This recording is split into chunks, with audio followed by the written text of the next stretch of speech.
Adidas signe avec Mercedes, ou plutôt Mercedes signe avec Adidas, c'est pour un partenariat qui est totalement historique. C'est une première dans l'histoire de la Formule 1 de voir effectivement Adidas s'impliquer en tant qu'équipementier officiel d'une écurie de Formule 1. Alors Adidas, pour être tout à fait honnête, a déjà été un petit sponsor de précédentes écuries en Formule 1, mais c'était il y a très très longtemps.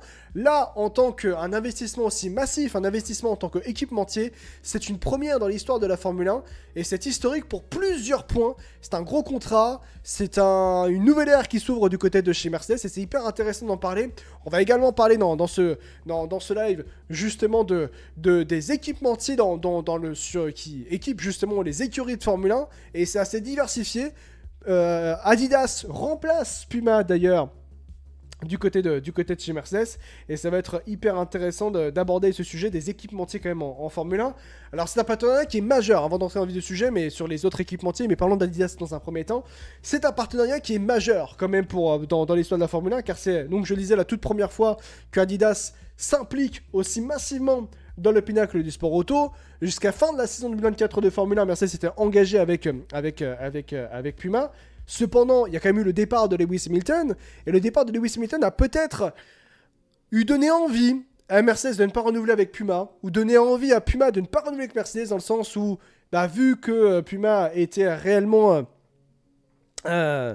intéressé à part justement Hamilton, il voulait réellement plus s'impliquer avec Hamilton et justement rester avec Hamilton du côté de la Scuderia Ferrari. Puisque je rappelle que ceux qui équipent Puma et qui sont l'équipementier de la Scuderia Ferrari, eh bien c'est Puma tout simplement.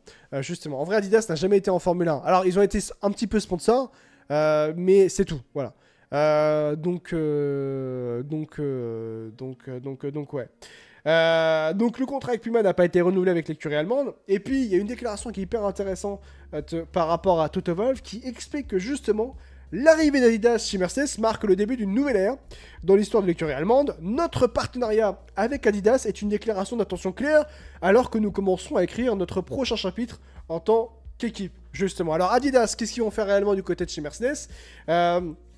Eh bien, ils vont comprendre la conception des combinaisons et vêtements des pilotes, ainsi que ceux de tous les membres de l'équipe.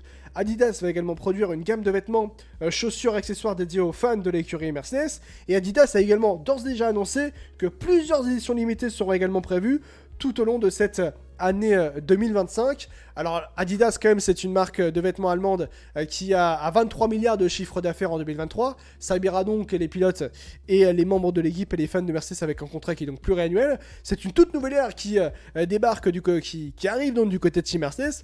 Et c'est important en fait cet investissement au-delà même de Mercedes, mais pour Adidas plus particulièrement, parce qu'il faut savoir que Adidas, depuis quelques longs mois, et ça comprend même une année complète, mais on va dire ça ainsi, même plus que ça, un peu plus d'un an et demi, essaye de s'implanter en Formule 1 au maximum. Ils ont tout le temps cherché à s'implanter en Formule 1 sur les 2 dernières années. Pourquoi ? Parce qu'il faut savoir qu'il y a eu un événement majeur dans l'histoire justement de Adidas dans l'équipementier, à savoir que Adidas a perdu le contrat avec la Nationalmannschaft, à savoir l'équipe allemande de football, hommes et femmes bien sûr. C'est-à-dire que en fait, Adidas ne va plus soutenir l'équipe allemande, l'équipe nationale allemande, à partir de 2026-2027. Donc quoi qu'il en soit, c'est un partenariat historique entre la Nationalmannschaft et justement la Nationalmannschaft et justement Adidas. C'est Nike qui reprend le flambeau du côté de la Nationalmannschaft. Et donc en fait, de ce fait-là, Adidas a cherché en fait une nouvelle implication majeure, parce que c'est quand même un partenariat majeur. Et donc ils ont cherché à s'impliquer en Formule 1. Adidas, Mercedes, c'était pas la première option. En fait, de base, la première option d'Adidas, souvenez-vous, c'était Visa Cash App RB. Et en fait, Adidas voulait devenir ou prendre le sponsor titre de l'écurie, à l'époque était AlphaTauri, et qui aurait pu s'appeler Adidas Bulls Formula One Team par exemple. Et en fait, finalement, Red Bull a préféré choisir l'implication de Visa Cash App et RB, enfin Visa et Cash App donc pour RB, et donc l'écurie s'appelle donc Visa Cash App RB. Aujourd'hui, je crois qu'ils ont changé de nom un petit peu, remodelé le nom, mais c'était ça. Donc on était dans l'optique que Adidas collabore avec justement Red Bull et l'univers Red Bull pour avoir une collaboration finalement de la deuxième écurie de Red Bull Racing, et donc la deuxième, à savoir, normalement, ça aurait dû être Adidas Racing Bulls peut-être. Et finalement, on n'a pas eu ça. Il n'y a pas eu cette collaboration puisque Red Bull en a choisi autrement. Et donc Adidas a cherché à s'impliquer de nouveau d'une autre manière en Formule 1. Et ils ont donc choisi avec Mercedes. Et d'ailleurs, il y a des petits leaks qui sont sortis, notamment avec ça. Et semblerait-il que la collaboration devrait commencer à partir du mois de janvier, avec du premier merchandising qui sortira le 23 janvier, au moment où on se parle, avec ce premier leak qui est sorti. Alors pour l'histoire de ce leak, c'est quoi? C'est qu'en fait, il faut savoir que pour préparer une sortie officielle, d'une certaine manière, ou un reveal du moins par rapport à un quelconque produit, eh bien les marques les enseignes qui sont vendeurs justement de la marque, ils reçoivent en avance les images et les photos pour tout uploader à l'instant T, à 10h par exemple, le 23 janvier dans ce cas-là. Sauf que, semblerait-il que le site que j'ai oublié d'ailleurs, j'ai oublié le nom du site, sauf que le nom de ce site-là, ils ont fait une boulette, c'est-à-dire que ils ont lancé le timer avec les images. Le timer de sortie avec les images. Donc les images avec les photos des mannequins avec. Donc du coup, on a pu avoir un premier aperçu, du moins, du merchandising, d'un premier merchandising, du moins, de la collaboration entre Adidas et Mercedes. Donc du coup, ça devrait ressembler à ça. Ça change pas drastiquement non plus. On voit que c'est un polo avec les 3 bandes. Voilà. J'ai du mal à me faire un avis. Par contre, cependant, on peut déjà avoir un avis. Est-ce que vous êtes déçus du départ de Puma de Mercedes? Est-ce que vous trouvez ça dommageable? Est-ce que ça vous dérange un peu d'une certaine manière? Hamid qui dit CB, qui dit ouais, c'est horrible. Alors pour être honnête, c'est peut-être qu'un premier merchandising, mais je trouve que ça fait très arbitre de foot. Voilà, je le disais, ça fait un peu arbitre de foot. Voilà, c'est tout. Juste, sinon, petite question, Mercedes blanc, ça revient un jour ou non plus jamais? Il y a déjà des t-shirts blancs fluorescents. J'aimerais bien revoir les flèches d'argent. Alors, semblerait-il, selon Toto Wolff, que, ou du moins par rapport aux déclarations qu'on a pu entendre, c'est-à-dire que il y a une grande probabilité que la Mercedes, donc la W16, reste, eh bien, comme un peu la monoplace de 2024. Donc, c'est-à-dire noir et argenté, en gros. Ouais, elle resterait noir et argenté. Oh, flemme. Bon, ça va, Furisson, arrête. Oui, c'est Amous qu'on a parlé, effectivement, mais par une déclaration de Toto Wolff, il me semble. Mais voilà, je trouve que c'est pas une... Bon, ce premier leak de merch ne m'emballe pas non plus. Je me dirais pas, oh, je vais acheter ça, tu vois. Non, je Puma, je trouve que c'était bien. Et surtout que... En tant qu'équipementier, il y avait aussi Tommy Hilfiger du côté de chez Mercedes l'an dernier.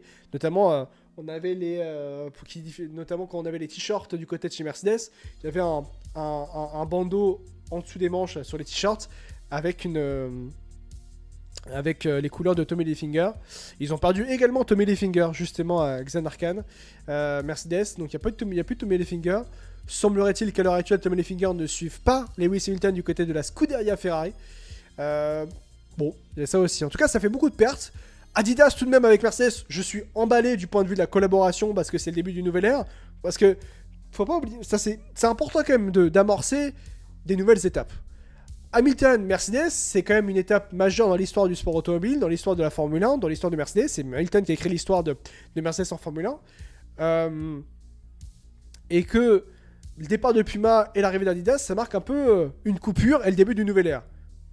Je trouve ça bien. Je trouve ça très très bien même. Maintenant, je trouve que Adidas fait quand même du bon taf dans la globalité.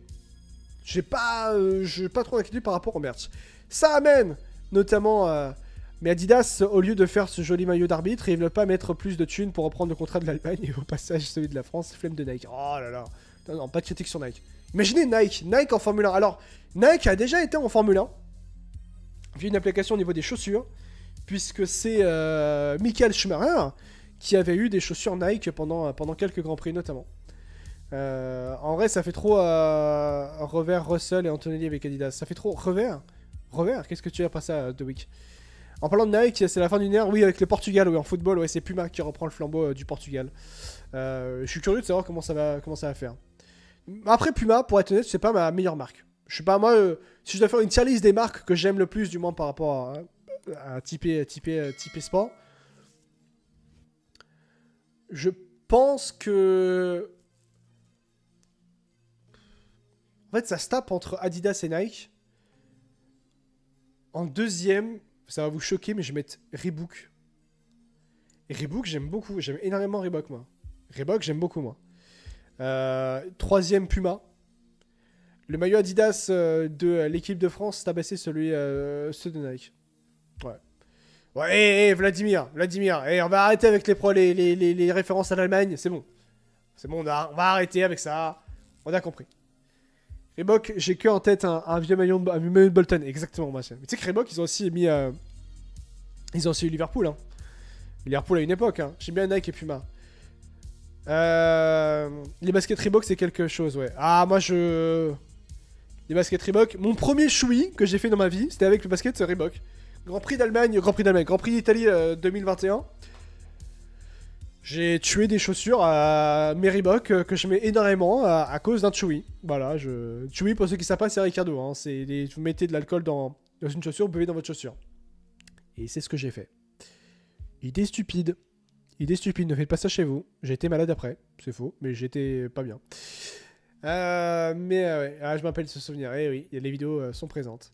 Il y a aussi un point qui est intéressant. Point intéressant pour en parler, c'est les F1 Tip Kit Suppliers pour 2025, à savoir justement que les équipementiers vis-à-vis de la saison 2025 de Formule 1 des écuries. Alors je vous dis direct, il y a une erreur par rapport à Hugo Boss, et ça a été mis d'ailleurs justement ici. En fait, Racing Bulls... attends. Ok... Ouais, c'est bien ce que je pensais. D'accord. En gros...